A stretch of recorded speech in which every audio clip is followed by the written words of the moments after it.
አንድ ጥያቄ ነበረኝ ደጋግሜ ጠይቄ ሁለት መልስ ነው ያገኘሁት። ኢማሙ ፋቲሃን ሲቀራ እኛም አብረን መቅራት አለብን ወይስ ማዳመጥ ነው ያለብን ይላል። ያው በጀህሪያ ሰላት ላይ መግሪብ፣ ኢሻ እና ፈጅር እንዲሁም ሰላቱል ጁሙዓ በሚሰገድበት ወቅት ኢማሙ ፋቲሃን ድምጹን ከፍ አድርጎ ሲቀራ የማእሙሙ ድርሻ ምን ይሁን ነው። መርሐባ። ሁለተኛ ብላ ያይዛ የጠየቀችው ሻወር ከወሰድን በኋላ ምንም ልብስ ሳይለብሱ እዛው ውዱ ማድረግ ወይ ቁምጣል አድርገን ውዱ ብናደርግ ችግር አለ ወይ ነው። ትልቅ ነገር አስቦ በትንሽ ጥረት ውጤት መጠበቅ ሞኝነት ነው። ምን ይላሉ አረቦች? ወመን የኽጡብ الحسناء لم يغله المهر ይላሉ። ቆንጆ ልጅ ያጨሰው መህሩ በዛብኝ ማለት የለበትም ይላሉ። ለዛ ነገር የሚመጥን መህር ማዘጋጀት መቻል አለበት። አለዛ ደግሞ ብጤውን መፈለግ ነው። ሌላው ደግሞ አንድ ሰው በስልኩ ዘካ ይወጅብበታል ወይ? ምንድነው በስልኩ ማለት? ውድ ስልክ የስልክ ነጋዴ ነው ሸጠው ከሆነ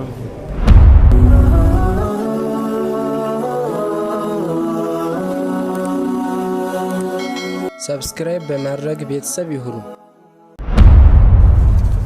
እሺ፣ ሁለተኛው ጥያቄ ከሴቶች በኩል ለመጣው ቅድሚያ ልስጥና ምን ትላለች እህታችን? አሰላሙ አለይኩም ያ ሸይኽ፣ ወላሂ በጣም ነው የምወዶት፣ አላህ እድሜዎትን ያርዝምልን፣ አሚን።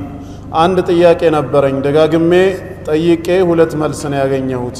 ኢማሙ ፋቲሃን ሲቀራ እኛም አብረን መቅራት አለብን ወይስ ማዳመጥ ነው ያለብን ይላል። ያው በጀህሪያ ሰላት ላይ መግሪብ፣ ኢሻ እና ፈጅር እንዲሁም ሰላቱል ጁሙዓ በሚሰገድበት ወቅት ኢማሙ ፋቲሃን ድምጹን ከፍ አድርጎ ሲቀራ የማእሙሙ ድርሻ ምን ይሁን ነው። እኔም ከሁለቱ ውጪ ማቆ የለኝም። አንደኛው ቀውል መዝሀቡ ኢማም አሕመድ ወማሊክ ረሂመሁላህ፣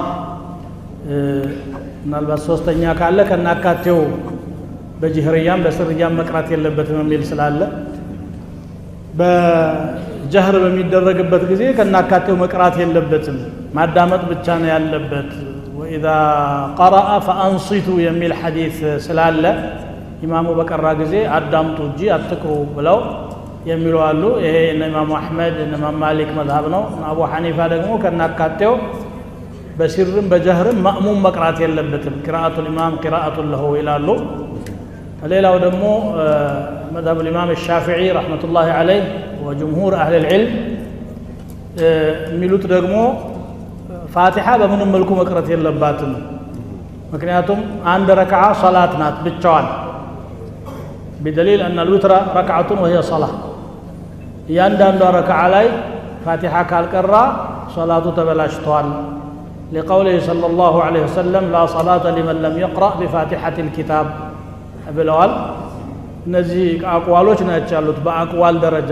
በተርጂሕም ደረጃ እንግዲህ በየዘመኑ ያሉ ዑለማዎች እጅቲሃዱ ስለሚለያይ በእነኚህ በሶስት አቅዋሎች ዙሪያ ነው የሚሽከረክሩት።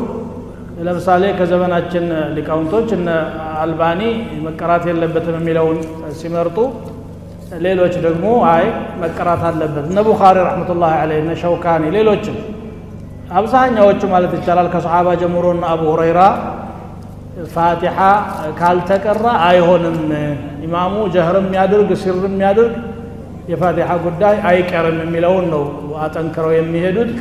ይህንን በተመለከተ ኢማም አልቡኻሪ አንድ ሪሳላ አልፈዋል፣ አልቂራአቱ ኸልፈል ኢማም የምትባል ኪታብ። በይሐቂም በዚሁ ዑንዋን አልቂራአቱ ኸልፈል ኢማም የሚል ሪሳላ አልፈዋል። ጉዳዩ እንግዲህ ከሰለፎ ጀምሮ ትኩረት ያለው ነው።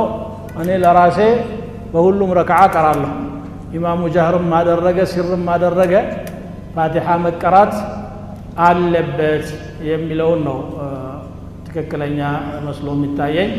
ሊቁወቲ አድለቲሂ ማስረጃዎቹ ጠንካራዎች ስለሆኑ ማለት ነው። ወላሁ አዕለም። ፋቲሃው ሲቀራ ከኢማሙ እየተከተልን ነው ወይስ ከጨረሰ በኋላ? በምንም መልኩ መቅራት ብቻ ነው ያለበት። ያው አንዳንድ ተፍሲላቶች ፍሩዕ ተፍሲላቶች ናቸው። ስለዚህ በምንም መልኩ ፋቲሃ መቅራቱ ነው የሚጠበቅበት ነው። መርሐባ። ሁለተኛ ብላ ያይዛ የጠየቀችው ሻወር ከወሰድን በኋላ ምንም ልብስ ሳይለብሱ እዛው ውዱ ማድረግ ወይ ቁምጣል አድርገን ውዱ ብናደርግ ችግር አለ ወይ ነው። ምንም የሚከለክል ነገር የለም፣ ግን ውዱ መደረግ ያለበት ሻወር ከመወሰዱ በፊት ነው። ሱናው እንደዚህ ነው። ነቢያችን ሰለላሁ ዐለይሂ ወሰለም ሲታጠቡ መጀመሪያ እስትንጃ ነው የሚያደርጉት። ብልታቸውን በዙሪያው ያለውን ነገር በደንብ ካጠቡ በኋላ ውዱእ ያደርጋሉ። ከዛ በኋላ ደግሞ ثم افاض على راسه ነው የሚለው። አንዳንዴ ውዱኡን አርገው ሲያበቁ እግራቸው ብቻ ሲቀር የሚያደርጉበት ሁኔታ አለ። የመይሙናና የአኢሻ ሐዲስ እዚህ ላይ በተለያየ መልኩ መጥቷል። ሌላ ጊዜ ደግሞ ሙሉ ውዱእ አድርገው በኋላ ወደ ትጥበት እንደሚሄዱ ነው። እዚህ ላይ ግን ሙሉ ውዱእ ያደረገ ሰው ትጥበቱን ሲታጠብ ብልቱን መንካት የለበትም። ብልት መንካት ውዱእ ስለሚያፈርስ ማለት ነው። ብልቱን እስትንጃ ሲያደርግ የዛነው ጊዜ የጉስሉም የውዱኡም እዛው ተጠናቋል። ሌላውን ሰውነቱን ውዱእ ካደረገ በኋላ ጀሰዱን ሲያዳርስ ማድረግ የለበትም። ግን ይሄ ተመራጩ ነው እንጂ ከታጠበ በኋላ ውዱእ ቢያደርግ የሚከለክል ነገር የለም። ውዱእ ለማድረግ ሰትረል ዐውራ ሸርጥ አይደለም። እንዲሁ ከቻለ ቢለብስ ጥሩ ነው ማለት ካልሆነ በስተቀር ከልካይ ነገር የለውም። መርሃባ ጥሩ። የወንድማችን ጥያቄ ሙስሊም ሴቶች በካፊሮች መቃብር ላይ ይገኛሉ። የካፊር መቃብር ወይ ጉዳዩን ሰፋ እናርገውና ሙስሊምም ለመቅበር ቢሆን ለሙስሊም ሴት ልጅ ሸሪዓው ምን ይላል?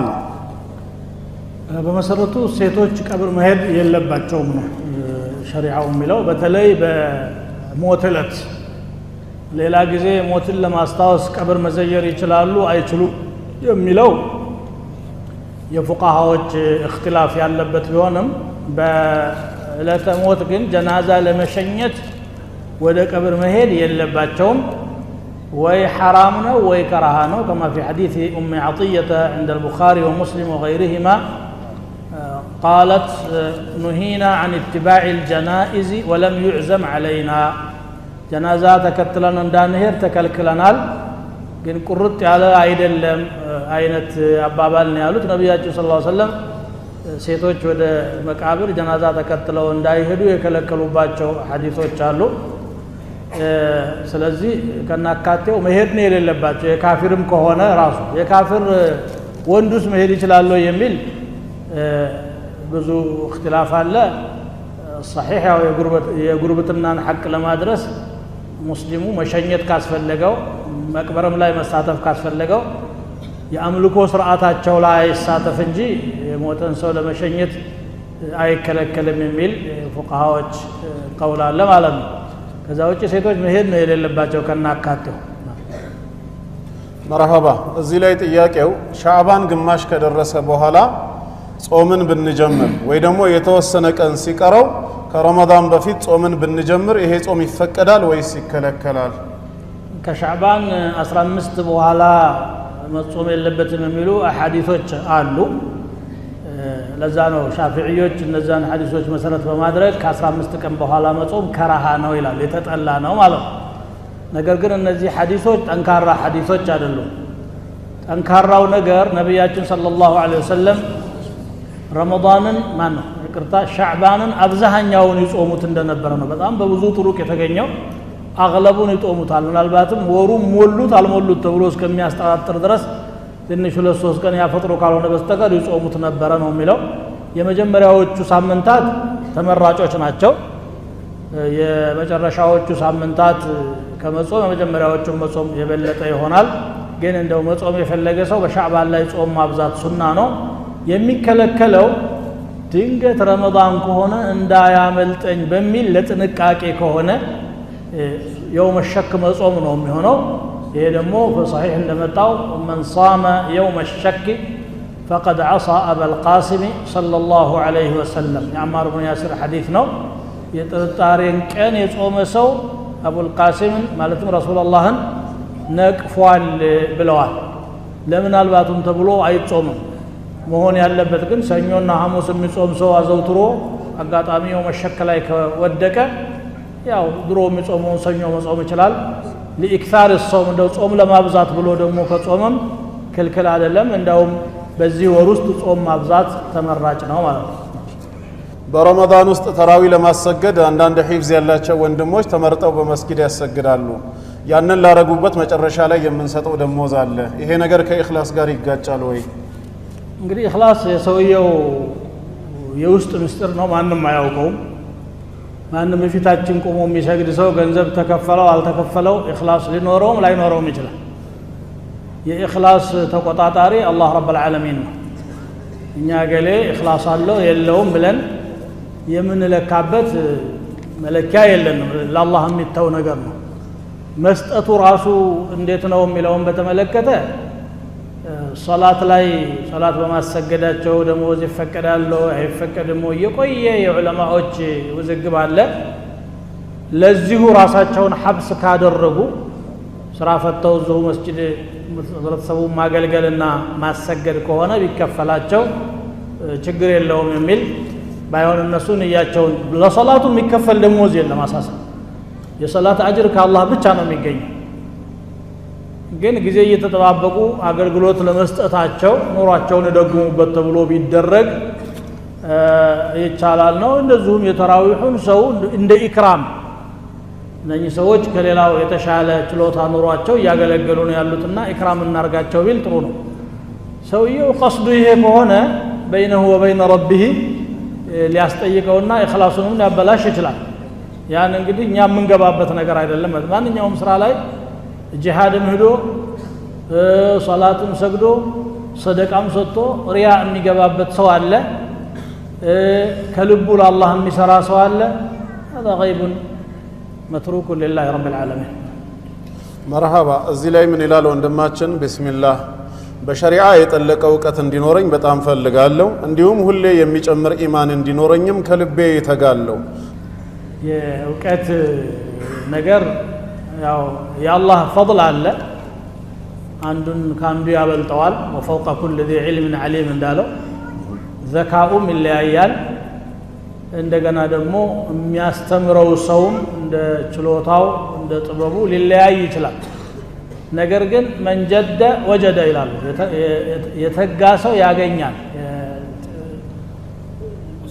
ታታሪ የሆነ ሰው ማለት ነው ولذلك الله سبحانه وتعالى من قال والذين جاهدوا فينا لنهدينهم سبلنا በእኛ መንገድ ላይ የለፉ ሰዎች መንገዶቻችንን እንመራቸዋለን ነው የሚፈልገውም ይሄ ነው انما العلم بالتعلم وانما الحلم بالتحلم ዕውቀት በመማር ነው ሁሌ ሳያቋርጡ መልፋት ነው ሁሉንም ዕውቀት ማዳረስ የሚችል ሰው የለም ጥልቅ ዕውቀት እንዲኖረው ግን ያላሰለሰ ጥረት በመንገዱ ብቃት ካለው አዋቂ አህል ከሆነ ሰው ማለት ነው በዛ በሚቀራው ዒልም ላይ ጥልቀት ካለው ሰው ከተማረ ኢንሻአላህ ጥሩ ደረጃ እንደሚደርስ ሸክ የለውም እንደዚሁም ተቅዋውም ቢሆን ራስ ጋር መታገል ነው ነፍስያ ማታመጣው ነገር የለም ሸይጣን የማይታገለው ነገር የለም እየታገለ ግን ከእለት ወደ ተሻለ ደረጃ እየሄደ እየተለወጠ እንደሚመጣ ምንም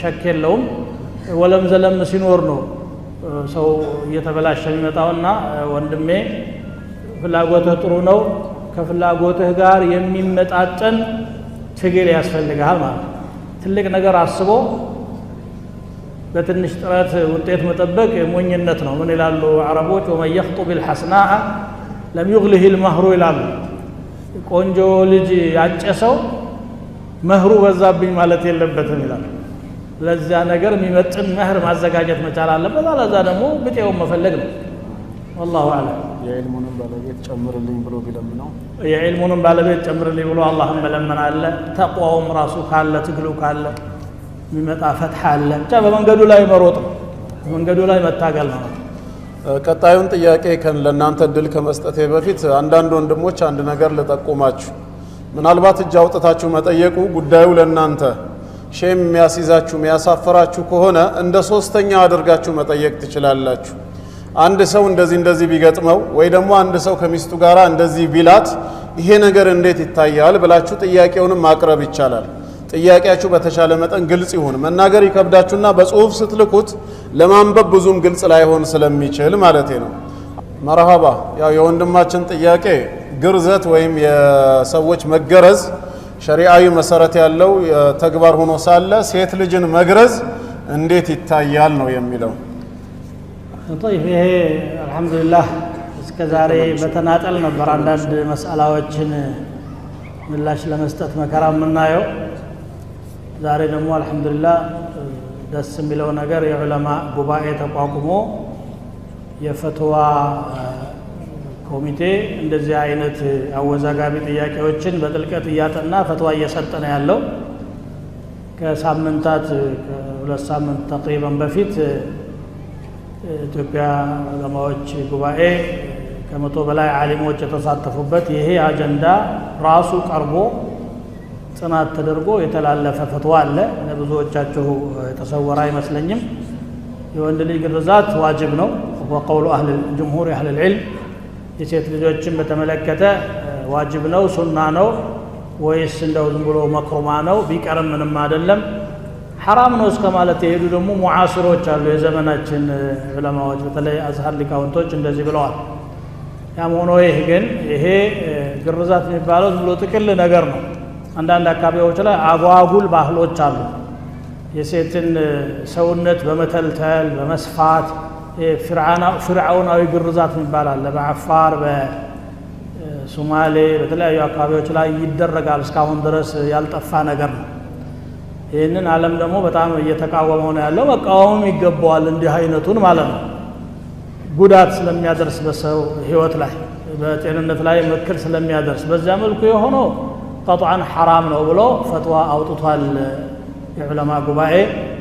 ፈትዋውን ፈልጋቸው ማንበብ ይገባቸዋል። ወደ 15 ፈትዋዎች ናቸው በተከታታይ የወጡት። አልহামዱሊላህ በግል ኃላፊነት ከመውሰድም ነፃ አድርጎናል ማለት ነው። ይሄ 100 ዑለማዎች የተሳተፉበት ፈትዋ ነው። ሌላው የሴት ልጅ ግርዛት የሸሪዓዊ ግርዛት የሚባለው አሽሚ ወላ ቱንሂኪ የሚል ሐዲስ አለ። ምላጭ ማሽተትና የምትቆርጠዋንም ለይቶ ነው የሚገልጸው። በዛ መልኩ ሱና ነው ወይም ዋጅብ ነው የሚል የዑለማ እክትላፍ አለበት። በዛ ደረጃ ያለውን ባለሙያ ካለ የህክምና ባለሙያ ካለ በዛ መልኩ መደረግ እንዳለበት ነው ዑለማዎች ኢፍታ ያደረጉት። ከዛ የተለየ የምነግርህ የለኝም ማለት ነው። መርሐባ ኡስታዝ። እዚህ ላይ የወረቀት ጥያቄ የተላከው ዘካ ከአንድ ሱቅ ሲወጣ በፊት በመጣበት ሂሳብ ነው ወይስ አሁን በሚሸጥበት ነው የምናወጣው ይላል። የእቃው ዋጋ የትኛው ነው ነው? የእቃው ዋጋ አሁን ዘካ በሚወጣበት ሰዓት በመጣበት መልኩ አይሸጥም።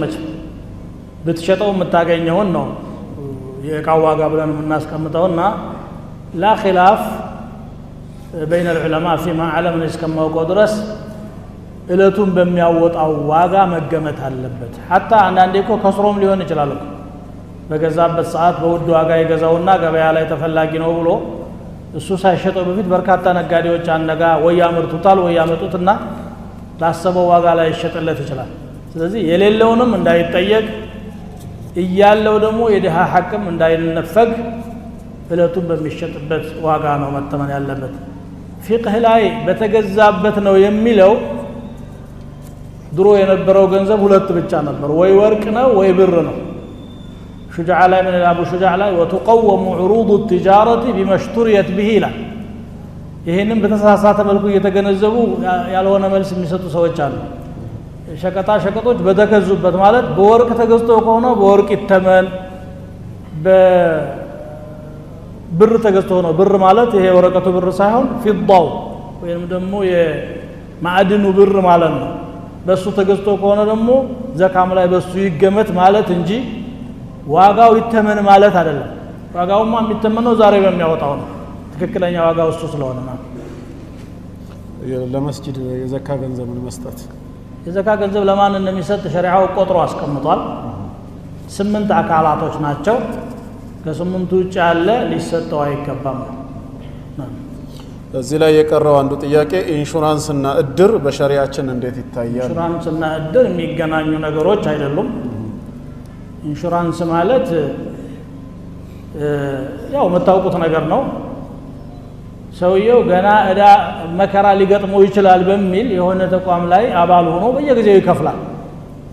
የመድን ድርጅት ለምሳሌ የመኪና መድን ትገባለህ፣ ሙሉ ፉል ኢንሹራንስ የሚባል ነገር አለ። ሙሉ ትከፍላለህ። አደጋ ከደረሰ የሆነ እነሱ የመደቡትን ያህል ይሰጡሃል።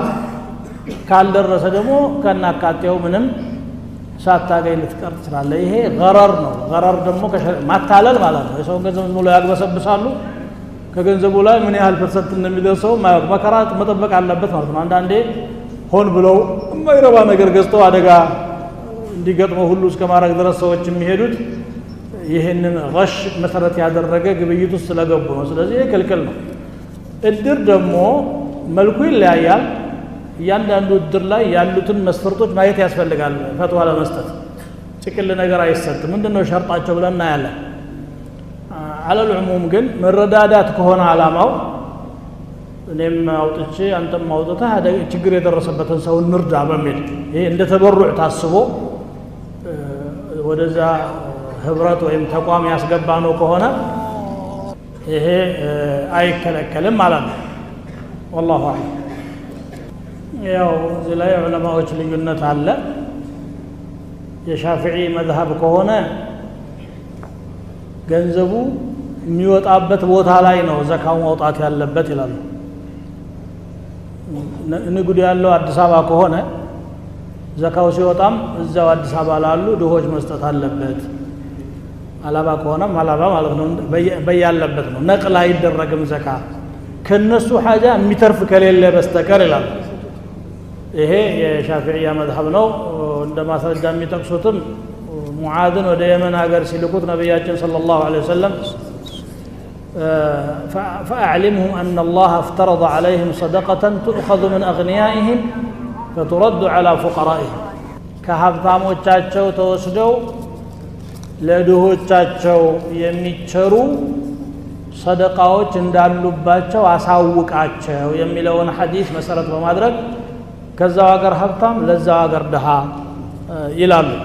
ጅምሁሩ ዑለማ ደግሞ አይ ከሀብታሞቻቸው ማለት ከሙስሊሞች ባለ ሀብቶች ማለት ነው፣ ለሙስሊሞች ድሆች ማለት ነው እንጂ የትም የምድር አካል ቢሆን ችግረኛ ወዳለበት ቦታ ነቅል ማድረግ ይቻላል ይላሉ። እዚህ ላይ እንግዲህ እኛ የምንለው ምንድነው እንደ ችግሩ ባለቤቱ ቢመጥነው ጥሩ ነው። እንግዲህ እኛ ሀገር ላይ ዘካን በተቋም ደረጃ ሰብስቦ ለሚመለከተው አካል መስጠት ያልተለመደና ያልተደራጀ ባህል ስለሆነ እንጂ ሸርዓን ዘካ አሳሰን የሚሰበስበው መንግስት ነው፣ የሚሰጠውም ለድሆቹ እንደዛ ነው በእስልምናው ማለት ነው። በዛው ጋር ተያይዞ ሌላው ደግሞ አንድ ሰው በስልኩ ዘካ ይወጅብበታል ወይ? ምንድነው በስልኩ ማለት? ውድ ስልክ የስልክ ነጋዴ ነው ይሸጠው ከሆነ የሚያገለባብጠው ላይ ነው አሳሰን ዘካ የሚወጅበው። ማይገለባበጥ ቋሚ ንብረት ዘካ የለበትም። ቋሚ ፕሮፐርቲ በሚባሉት ነገሮች ላይ ዘካ የለም። ዘካ የሚኖረው እየተገለባበጠ ባለ ገንዘብ ላይ ነው፣ ተንቀሳቃሽ በሆነ ገንዘብ ላይ ነው የሚወጀው። ስለዚህ ይሄ የሚያስጠይቅም አይደለም ማለት ነው። በስልኩ የሚለው ስልኩ ሰውየው ራሱ የስልክ ቤት ነጋዴ ሊሆን ይችላል። ለዛ ከሆነ እንደ ማንኛውም ሸቀጥ ነው የሚታየው። ስልክ መኪናም የሚነግድ ከሆነ ኢቭን ቤት የሚነግድ ከሆነ ቤት እየገዛ የሚሸጥ ከሆነ ቤት ለሱ ሸቀጥ ነው እና ዘካ ይወጅበታል። እንደ መኖሪያው አይታይም ማለት ነው። የሚገለባበጥ ነገር የሚለው ያጠቃልለዋል። ዑሩድ التجارة ብሎ ነው አሁን የሚገልጹት ማለት ነው። የሸቀጥ እቃ ማለት ነው። ጥሩ። ሌላኛው እህታችን እኔ የጤና ባለሙያ ነኝ። እኔ በመሰራበት የጤና ተቋም ያለ ፍላጎት ያረገዙ ነፍሰ ጡር እናቶች ይመጣሉ እና ማስወረድ ወይም ውርጃ ቢፈልጉ ያንን ወደሚደረግበት ቦታ በጠቁማቸው የወንጀሉ ተባባሪ ይሆናል ወይ? ያለ ፍላጎት ማለት ምንድነው? መጀመሪያ فهم السؤال نصف الجواب ይላል። ጥያቄን መረዳት የምላሹ ግማሽ አካል ነው። ያለ ፍላጎት ማለት ምንድነው? በመሰረቱ ይሄ በሞት ሰበብ የሚደረገው ድግስ በሰለፎች ዘመን ያልነበረ ከጊዜ በኋላ የመጣ ስነ ስርዓት ነው። በጣምም ደግሞ ሰዎችን እየጎዳ ነው ያለው። ሰው የሞተበት ሰው ሐዘኑን እንኳን ሳይወጣ ሌላ ሐዘን እስከሚመጣበት ድረስ ንብረቱን ሙጥጥ አድርጎ ለድግስ ስራ ፈቶ ደግሞ ለሳምንታት ቁጭ በየወሩ በየአራት ወሩ በየአመቱ ድግስ፣ ይሄ ሙንከር ነው። መቀመጡም ራሱ አወዛጋቢ ነገር ነው። ለሶስት ቀናት ያህል ይቻላል። እዚህ ያላቸው አስተያየት አለ ያላቸው ዑለማዎች አሉ። ስለዚህ ይሄ ገና ሰፊ ጥናት የሚፈልግና ጥልቅ መልስ የሚፈልግ ነገር ነው። ቅድም እንዳልኳችሁ ለሌላ ጊዜ የሚዘገይ ነው። በጥቅሉ ግን ለሞተባቸው ሰዎች ድጎማ ለነሱ ምግብ ስሩላቸው እስነዑ ለአሊ ጃዕፈርን طعاما ነው የሚለው ለሞተባቸው ሰዎች ምግብ ሰርታቸው አቅርቡላቸው ነው እንጂ የነሱን ምግብ እየሄዱ መብላት ከሸርዕ ጋር የሚገናኝ አይደለም። በርግጥ ሰውየው የሞት ጊዜ የሚያወጣው ወጪ የግድ ለድግስ ብቻ የሚደረግ አይደለም። ኢቭን ከፈን የሚቸግረው ሊኖር ይችላል። ቀብር ለማስቀበር የሚቸገር ሊኖር ይችላል። ለሽኝቱ የሚያስፈልጉ ነገሮች ላይ ይጠቀምበታልና እሱም አባል ሆኖ ሌሎችም አባላት ሆነው የሚሰባስቡት ነገር ላይ ድርሻ መሰጠቱ ሙንከር ነው ለማለት አንችልም። ግን የተጋነነ የድግስ ስርዓት አለ እና እሱ በደንብ ሊጤን የሚገባው ነገር ነው። والله اعلم። እሺ እዚህ ጋር አንድ ጥያቄ የተነሳ አለ። ኡስታዝ እኔ የረመዳን ቀዳ የተወሰኑ ቀናቶች እያሉብኝ ሁለተኛው ረመዳን ደረሰ። የተወሰኑ ቀናቶችን ከፍዬ ነበር። የሸይጣን ነገር ሆኖ የተወሰኑ ቀናቶችን አልከፈልኩም። ምን ባደርግ ይሻለኛል? መክፈል ነው፣ ምንም የለውም። የአላህ ዕዳ ነብዩ ሰለላሁ ዐለይሂ ወሰለም ያሉት اقضوا الله فدين الله أحق أن يقضى أو كما قال صلى الله عليه وسلم يا الله دا ليكفل يقبواز ذمة ولا يا الله دا ያለበት ሰው ሸይጣን አታሎኝ ነው ማለት ዑዝራ ይሆነው ሸይጣን መታገል ነው ያለበት ዕዳውንም መክፈል ነው የሚጠበቅበት። ምክንያቱም ዑዝር ያለው እንኳን ቢሆን فعدة من أيام أخر ነው ያለው። ሁለት ዑዝሮች አሉ። ታሞ ሊሆን ይችላል ወይንም ደግሞ መንገድ ላይ ሆኖ ለመጾም የማይችልበት ሁኔታ ተፈጥሮ ሊሆን ይችላል። ወይ ደግሞ ሐይድና ንፋስ ላይ ያሉ ሴቶችም እንደዚሁ ተፈቅዶላቸዋል። ሌላ ጊዜ ግን ቀዷ ማውጣት የማይቀር ነገር ነውና ሌላ አማራጭ የለም። ሁለተኛው ጥያቄው ኒካህ ሲታሰር አባትና እናት በህይወት እያሉ ታላቅ ወንድም ኒካሁን ማሰር ይችላል ወይ? ለምን ወደ ታላቅ ወንድም መሄድ አስፈለገ? ወልዮች እኮ ተርቲብ አላቸው። ዝም ብሎ አይደለም፣ በዘፈቀደ አይደለም። አባት ካለ አባት ነው ማሰር ያለበት። ከዛም እንደ ውርሳቸው እንደ አሰባቸው ፉቃሃዎች ያስቀመጡት ተርቲብ አለ። አስገዳጅ ነገር ሲኖር ወደ ሁለተኛው አማራጭ ይከዳል እንጂ አባት ያለ እሱ ማሰር የለበትም። እንደ አጋጣሚ ካሰረ ግን ኒካሁ ባጢል ይሆናል አይሆንም የሚለው ባጢል አይሆንም፣ ሳይህ ሊሆን ይችላል ማለት ነው። መርሐባ። እዚህ ጋር እንግዲህ ያው አንድ ባለትዳር ሚስቱን በሰዎች በኩል የተሳሳተ ወሬ ሰማ። የተሳሳተ መሆኑን ኋላ ላይ ነው ያረጋገጠው።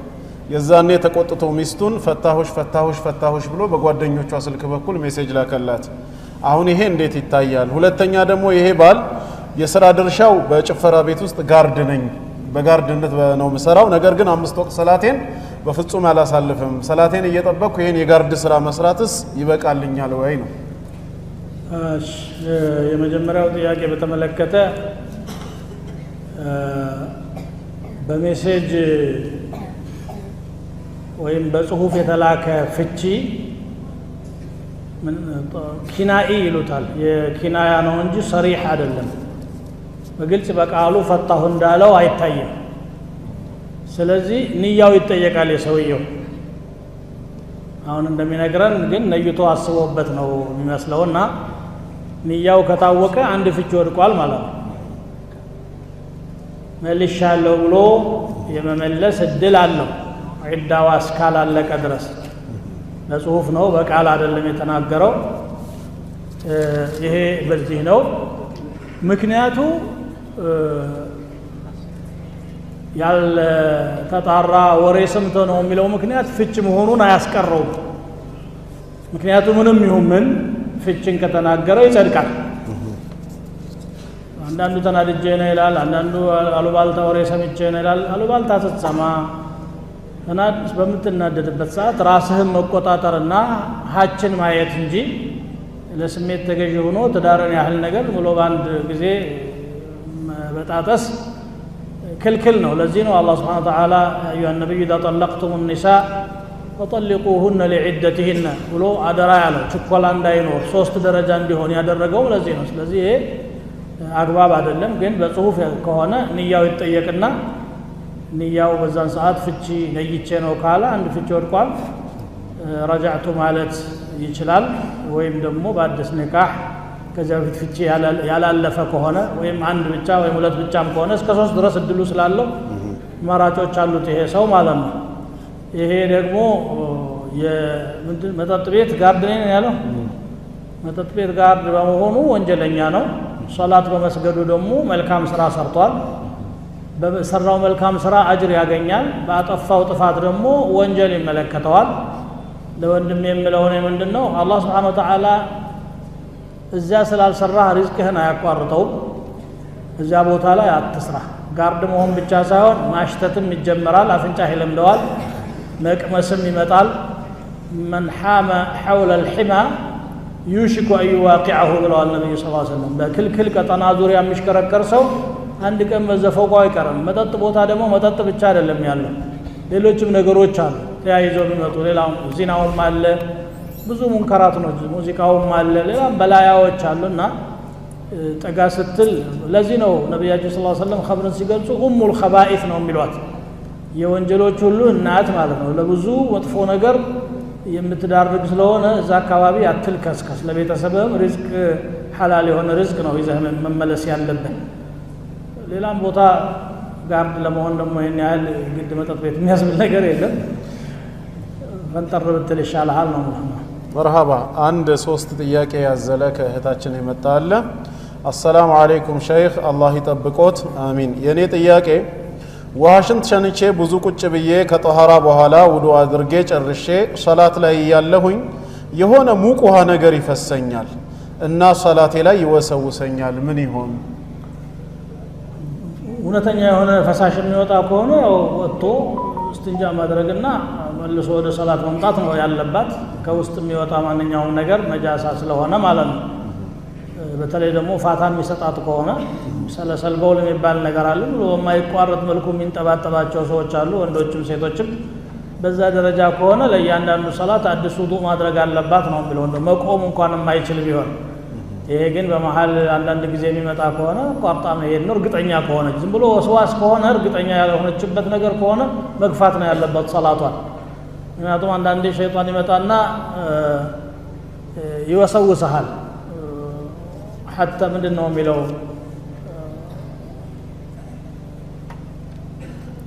لفظ الحديث طفاኝ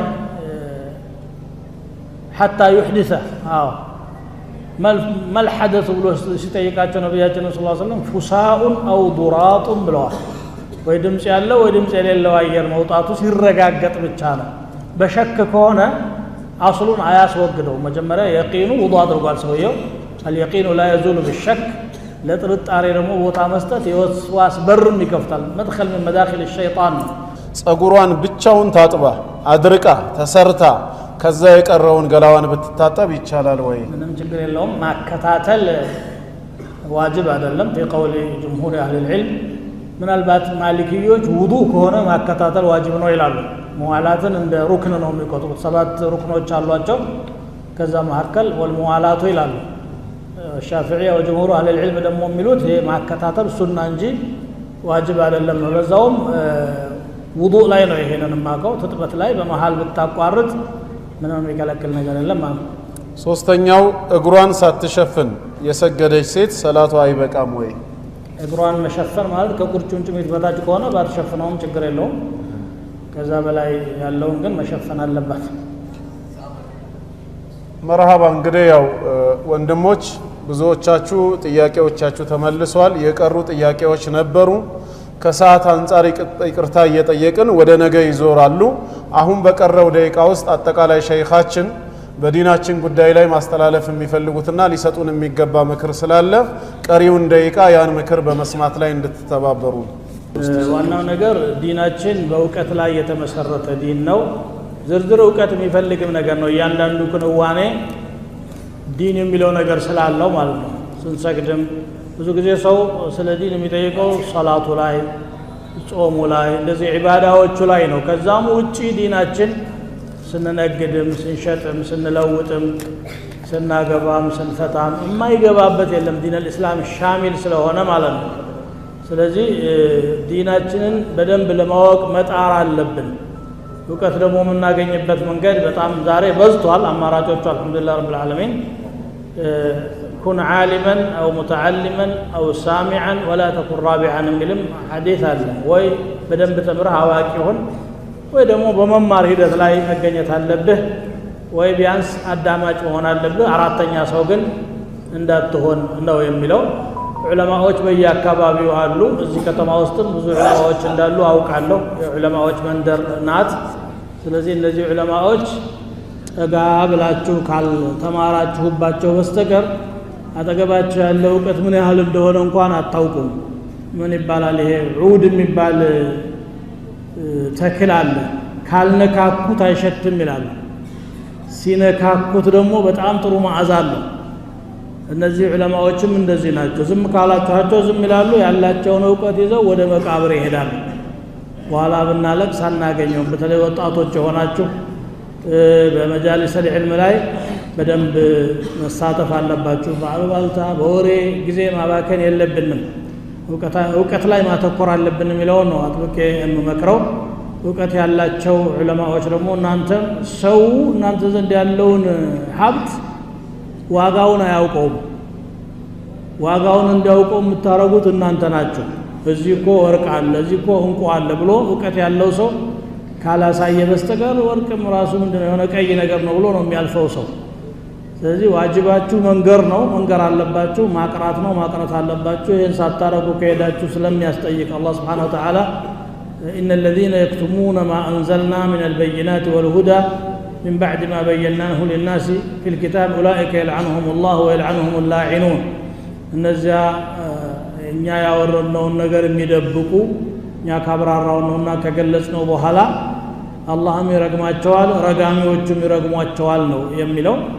ስለዚህ እናንተ ትልቅ ኃላፊነት አለባችሁ ሁሉም እንደያቅሙ ያለውን ለማካፈል ጥረት ማድረግ ይጠበቅበታል ወጣቶች ደግሞ ከአዋቂዎች እውቀትን ለመቅሰም ቁርጠኝነት ያስፈልጋችኋል የዛሬ ለነገ አትበሉ ነገ ሌላ ስራ አለ ولا تؤخر عمل اليوم للغد ነው የሚለው ዛሬ ማወቅ ያለባችሁ ዛሬ ወቁ ነገ ደግሞ ሌላ ተጨምሩበታላችሁ ተስዊብ ዛሬ ነገ አትበሉ ይሄ ዋነኛው ወሲያዬ ነው ምክንያቱም በዕልም ውስጥ የሁሉም ጥያቄ መልስ አለ የሁሉም ጥያቄ መልስ አለ ምክር አለ ጥበብ አለ አንተም ራስህ ገባ ያልክ በመጣ ቁጥር ጣሙን ታገኘዋለህ እንደ ዕልም የሚጣፍጥ ነገር የለም እርግጥ አድካሚ ነው አልፊ ነው ለዚህ ነው ሰው ሁሉ ዓሊም የማይሆነው የሚያስፈልገውን ዋጋ መክፈል ስለከበደው የሚያስፈልገው ዋጋ ትጋት ነው ቀደም ወንድማችን ሲጠይቅ እንዳልኩት ማለት ነው ዓሊም መሆን ፈልጋለሁ ብሏል ዓሊም መሆን ከፈለክ ልፋ ነው ያልኩት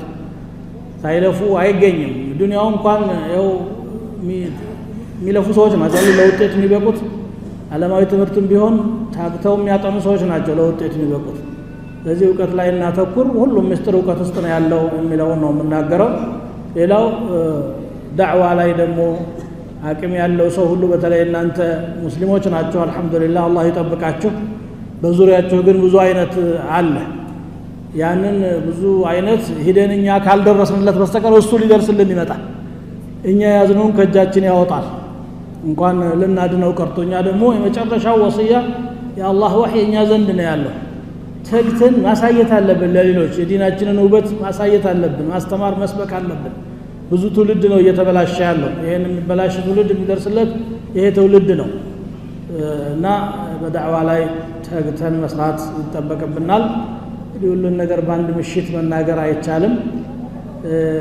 እኛ የመጣነው እናንተን ልንዘይራችሁም እንዲሁ የተወሰኑ ቀናቶችም ከእናንተ ጋር ልናመሻሽና ይሄ ሙስሊም አካባቢ ስለሆነ ሐቅ አለው ከኛ ላይ እችን አጋጣሚ ተጠቅመን ከእናንተ ጋር መቆየት ነይተን ነው ስለ አቀባበላችሁ ስለ ልፋታችሁ በጣም እናመሰግናለን ዱዓ እናደርጋለን በዳዕዋ ቲቪ በኩል በአመት እንደዚህ እንወጣለን ብዙ ትላልቅ ዑለማዎችን ይዘን ነው የምንወጣው የተደበቁ ሰዎችን ነው ይዘን የምንወጣው ይሄ ፕሮግራም ሚዲያም ላይ ታዩታላችሁ አላባንም በደንብ ነው የምናነሳው እናስተዋውቀው ለዓለም መድረክ የምናቀርበው በአጋጣሚ እንደገና ደግሞ እዚህ ባላቸው ቆይታ እያስተማሩ የመከሩ ይቆያሉ እንግዲህነታችን ረዘም ያለ ቢሆንም ሶብራችሁ እንደምትቀበሉ ተስፋ እናደርጋለን እኛም ደግሞ ضيفን ثقيل እንዳንሆን ምኞታችን ነው ለዘይራችሁ መተናል መልካም አቀባበል አድርጋችሁልናል እዚህ ቦታም አሁን ይሄን ፕሮግራም ለማዳመጥ የሁሉ ሰው መምጣት የዚሁ አንዱ መገለጫ ነው እንደዚሁ እንዳለን አላህ ጀነቱን ውስጥ ያገናኘን ወንጀላችንን ምሮ ጉድለታችንን ሸፍኖ خيراتنا عبزتو تقبلو يفردوس سووش الله يادرقن ربنا آتنا في الدنيا حسنة وفي الآخرة حسنة وقنا عذاب النار والسلام عليكم ورحمة الله وبركاته